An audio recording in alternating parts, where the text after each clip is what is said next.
कि वहां पर किसानों और प्रशासन के बीच समझौता हो चुका है। आपके पास क्या खबर है इस पर? सबसे पहले रिएक्शन, फिर इस पर जो राजनीति हो रही है उसकी भी बात करेंगे। जी,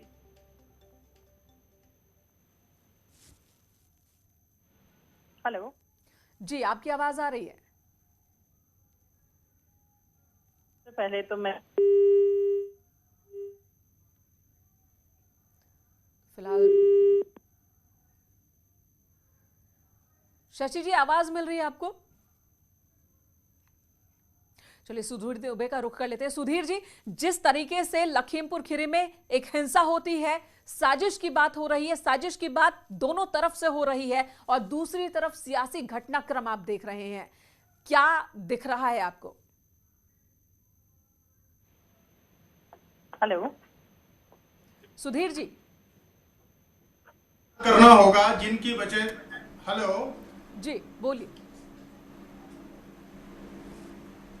जी, सबसे पहले तो उन बिंदुओं पर विचार करना होगा जिनकी वजह से ये हिंसा भड़की और जिनकी वजह से उत्तर प्रदेश में आज इस तरह का माहौल एक पैदा कर दिया गया है कि आज किसानों का जो आंदोलन है वो शांतिपूर्ण ढंग से चल रहा था।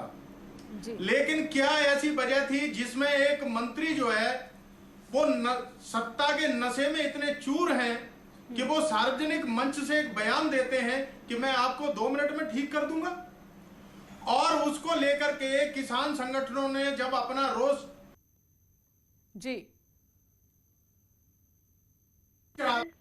जिसमें 4 किसानों की हत्या हो गई, तो निश्चित रूप से सबसे पहले तो उन मंत्री महोदय के खिलाफ और उनके बेटे के खिलाफ कानूनी कार्रवाई एफआईआर होनी चाहिए और उसके बाद उनसे इस्तीफा लेना चाहिए कि वो सरकार में रहने के हकदार नहीं है, जिन्होंने किसानों को इस तरह से घमंड भरी बातों से जो है ना चेतावनी दी है और जिसके परिणाम स्वरूप ये आज माहौल पैदा हुआ है। जी सुधीर जी, तो आप इस्तीफे पर अड़े हैं कि केंद्रीय गृह राज्य मंत्री को इस्तीफा देना चाहिए, डिप्टी सीएम को इस्तीफा देना चाहिए? शशि जी से जवाब देते हैं। शशि जी, भले ही किसानों के साथ सहमति बन गई हो, लेकिन पॉलिटिकल पार्टी सड़क पर है, इस मुद्दे को वो खत्म नहीं होने देना चाहते। इस्तीफे की मांग हो रही है डिप्टी मुख्यमंत्री की और साथ ही केंद्रीय गृह राज्य मंत्री की। देखिए, मैं अपने साथी ने सुधीर जी को इस बात का आश्वासन देना चाहूंगी कि दोषी कोई हो, ये भारतीय जनता पार्टी के संस्कार हैं। दोषी कोई भी व्यक्ति हो, अभी मेरा उनसे एक निवेदन है कि अभी जब तक इसकी पूरी तरह से जांच ना हो जाए मामले की, तब तक किसी को आरोपित कहना सही नहीं है, पहली बात। दूसरी बात ये कि यदि किसी का भी आरोप इसमें सिद्ध होता है, चाहे वो कोई भी व्यक्ति हो, कितना ही बड़ा व्यक्ति हो, भारतीय जनता पार्टी में किसी के लिए गुनाह करने की कोई छूट नहीं है, गलती करने की कोई छूट नहीं है। मैं आपको आज इस मंच से आश्वासन देना चाहती हूँ, आश्वस्त करती हूँ कि जो भी इस मामले के पीछे दोषी होगा उसे सजा, दंड, जो भी उसकी योग्यता या उसकी। शशि जी, समाजवादी पार्टी के नेता उस बयान का जिक्र कर रहे हैं जिसमें अजय मिश्रा ने कहा था कि 2 मिनट में किसानों को समझा देंगे और उन्हें लखीमपुर से बाहर कर देंगे और उसके बाद ये पूरी हिंसक झड़प और उसके जो नतीजे उसका जिक्र कर रहा है। और आज अजय मिश्रा ने भी प्रेस कॉन्फ्रेंस की और उन्होंने कहा कि इस पूरे बवाल से उनका कोई लेना देना नहीं, उनके बेटे का कोई लेना देना नहीं है, हमला किसानों की तरफ से किया गया था। आप किस बयान से संतुष्ट हैं?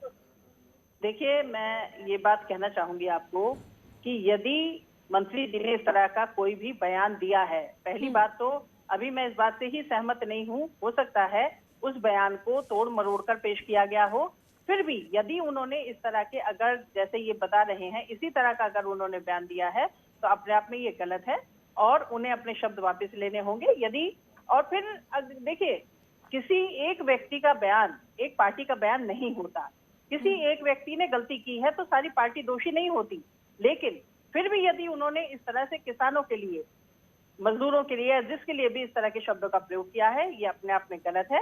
तो इस बात का उन्हें ठीक है खामियाजा शशि उठाना जी, पड़ेगा। साजिश की बात अजय मिश्रा ने भी कही है, केंद्रीय गृह राज्य मंत्री ने, उस पर भी आपका रिएक्शन लूंगी, लेकिन उससे पहले दीपक का रुख कर लूंगी। हमारे साथ दीपक झा जुड़े हैं कांग्रेस से।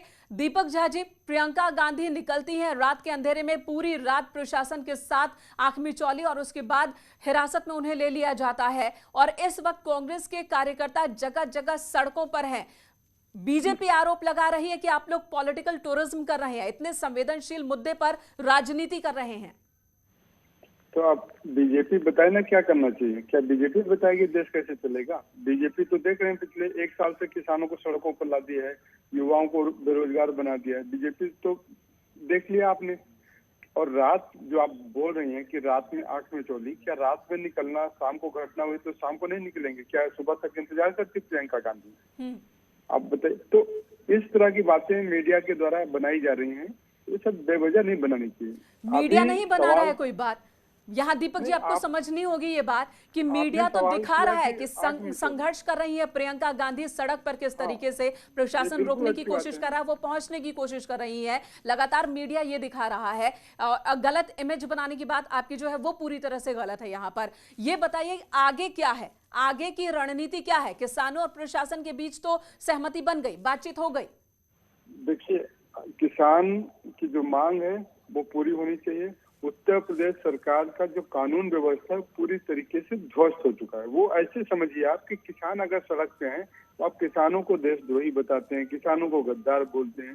ये सब शोभा नहीं देता। जिस किसान ने आपको रोटी देता है, जो किसान आपको 2 वक्त का खाना देता है, जो किसान आपको वोट देके आपको मुख्यमंत्री बनाया है, आप उसके साथ ऐसा व्यवहार कर रहे हैं। आज कांग्रेस सड़क पे है या अन्य विपक्षी दल सड़क पे हैं, ये इसी वजह से है क्योंकि सरकार अहंकारी और तानाशाह हो चुका है।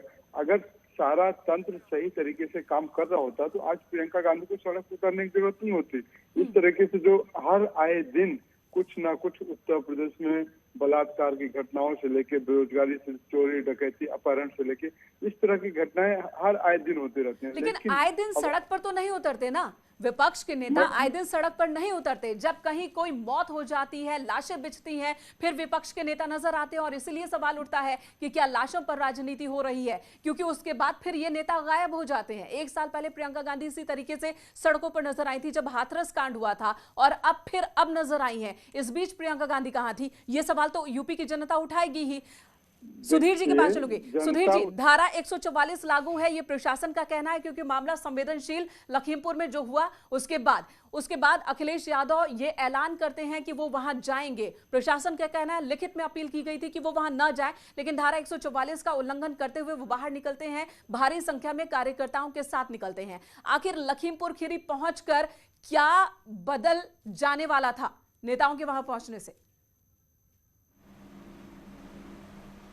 कमाल की बात है मैडम। सबसे पहली बात तो यह है कि माननीय अखिलेश यादव जी को सुबह हाउस अरेस्ट कर लिया गया और उसके बाद जब हम उन मृतक परिवारों की संवेदना उनको व्यक्त करने जाना चाहते हैं, हमारे नेता अगर उस परिवार के दुख में शामिल होने जाना चाहते हैं तो आप उनको अरेस्ट कर लेंगे? अरे अजीब बात है। उत्तर प्रदेश में कौन सी सरकार है? किसानों की हत्या कर दी जाती है, उस समय प्रशासन कहीं दिखाई नहीं देता।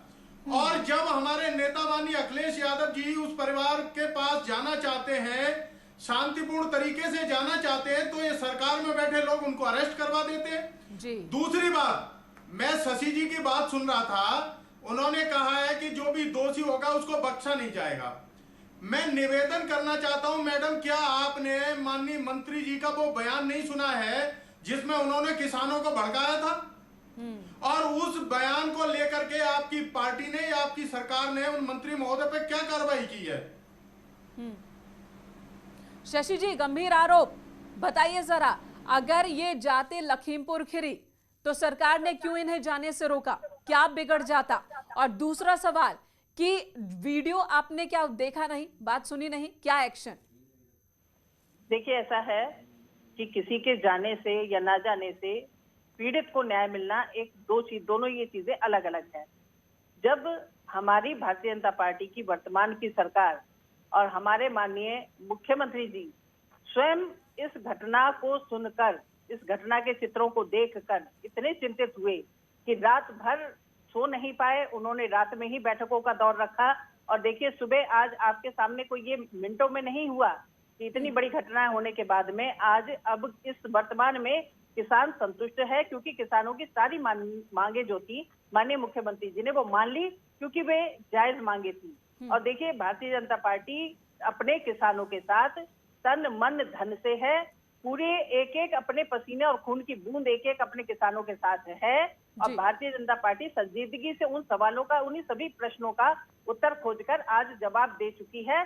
तो इसलिए किसी विपक्ष के नेता का वहां जाना या ना जाना, उन्हें रोकना सिर्फ इसीलिए था कि वहां पर जो मामला है उसे लोग अन्यथा और तूल ना दे, क्योंकि जितना हम जनहानि कर चुके हैं उसके बाद में ये मामला बिगड़े नहीं, इसलिए उन्हें वहां रोका गया था। क्योंकि भीड़ का देखिए, भीड़ फिर जाने के बाद में अनकंट्रोल होती है, और माननीय मुख्यमंत्री जी ने हर बात का जवाब दे दिया है, सभी समस्याओं को ठीक है, लेकिन विपक्ष तो यही कह रहा है, यही आरोप लगा रहा है कि विपक्ष की आवाज को दबाया जा रहा है। और ये तस्वीरें लगातार ये लाइव तस्वीर इस वक्त हमारे दर्शक देख पा रहे हैं न्यूज़ 18 पर।